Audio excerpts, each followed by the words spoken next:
we have the stylish dual SIM Oppo R1 with us for review.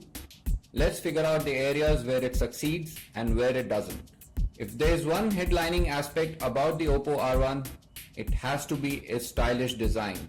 Reminiscent of the Apple iPhone, the R1 feels a tad blocky but not too uncomfortable to hold.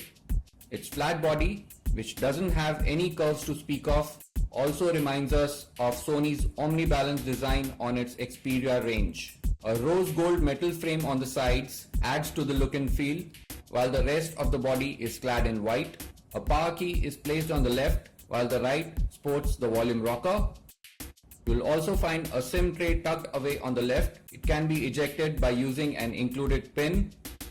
The headset socket and secondary microphone are on top, while the bottom is home to the micro USB port and the phone speaker.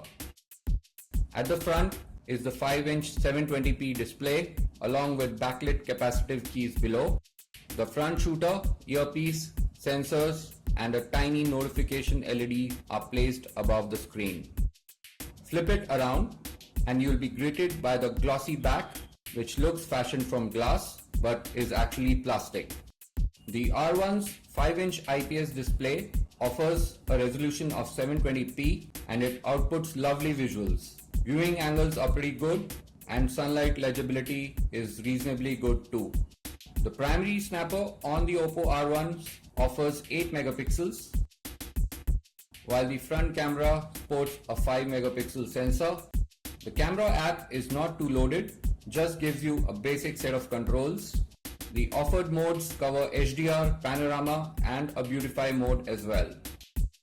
When it comes to pure image quality though, the R1's shooter shines. Images captured in daylight turn out vivid and clear with accurate color and enough detail that only blurs a little when zoomed in. The ones shot in low light are quite usable too. In terms of software, the R1 runs Color OS, which is Oppo's custom ROM that uses Android 4.2.2 as base. The device is heavily customizable in terms of the screen transition effects, themes, and you can even choose a custom lock screen. The R1's display supports double tap to wake, which is quite a handy feature. A glove mode that increases touch sensitivity is also included. Also worth noting are the range of other gestures and motion-based actions supported. First up, there are a few gestures which can be used when the screen is turned off and let you launch the camera, flashlight and control music even when the device is on standby.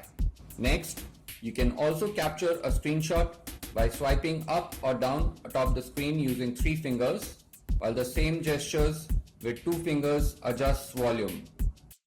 A dedicated gesture panel is available too.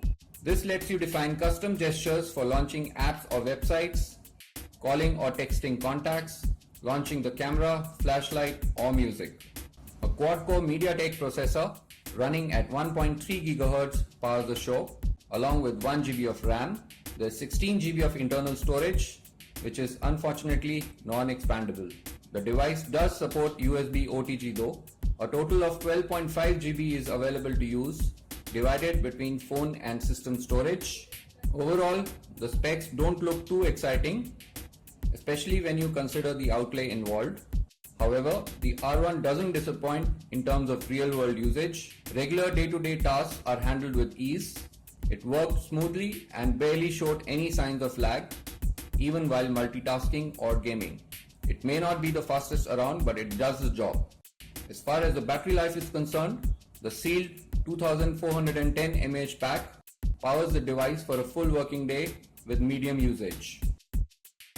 The Oppo R1 has quite a few things going for it: stylish looks, a gorgeous display, a capable snapper and good battery life. When compared head-to-head with smartphones that are priced in the same range, it does lose out on pure specs though. That said, it's the real-world performance and usability that possibly matter the most, and not just specs. Overall, the R1 stands out as a worthy mid-range option, especially if you're looking for a stylish dual SIM smartphone.